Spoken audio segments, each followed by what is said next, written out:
What's up sa inyo mga kabatang area? For today's video pala guys ay magbabaklas tayo ng mga sirang cellphone. Kaya tara, ano pang ginagawa mo? Samahan mo na ako. At ayun na nga guys, sa part na to pala isinimulan ko na agad ang pagbabaklas. Kaso may problema, mali ang mga screw natin na pambaklas guys. Ghouls. At syempre, hindi tayo nawalan ng pag-asa at pagkakataon na magpatuloy pa sa mga bagay-bagay of other some match with lover nature sea of the wave. What? At dahil nga alam ko na may mga tropa tayong naito sa mga Gedli, kaya pumunta ako dito kay Boss Tenten Mapagmahal 05 sa ilang lalatik kahit pumilantik ang kiki ng tik-tik para humiram na maangas niyang screw. Tapos yon mga kabatang area, nandito na pala tayo sa bahay. Kaya simulan na natin ang baklasan. Let's go! Kay daming pagsubok na aking pinagdaanan, pero palagi na pinapalagan. Walang pake kung sino man sa akin umaharang. Di na ako aatras kaya tabi dyan. Hindi ko kailangan ng di makakatulong sa aking pagyabong sisikaping umahon. Sa sarili lang palagi ang tiwala ko, kaya palagi ko lang gagalingan.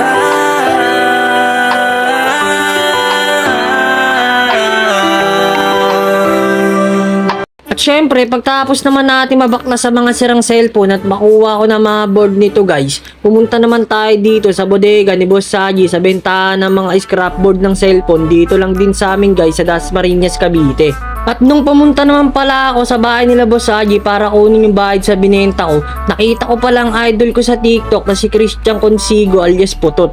Sa mga gusto pala makapanood sa mga kilig moves niya sa TikTok guys, follow nyo agad siya guys. Namimigay ng Gcash yan sa mga magra-heart react. At nung nakuha ko na pala ang bayad sa binenta ko guys, bumalik naman na ako ulit dito agad kay Boss Tenten Mapagmahal 05 para isaoli ang iniram kong gamit. At syempre, binigyan ko siya ng previous na basura ng mga pinagbaklasan ko guys. At syempre, happy siya guys. Dahil sabi nga ni McDonald, bida ang saya. Kaya napapis bomb siya.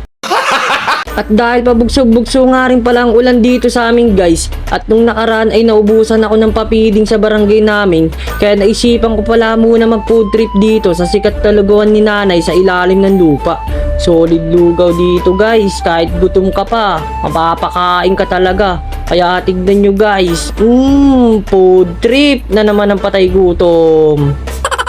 At nung pagkatapos ko naman pala kumain guys, dumiretso pala ako dito sa computer shop ni Kuya Tabs. Kasi papagawa tayo ngayon ng resume. Kasi apply ako work eh.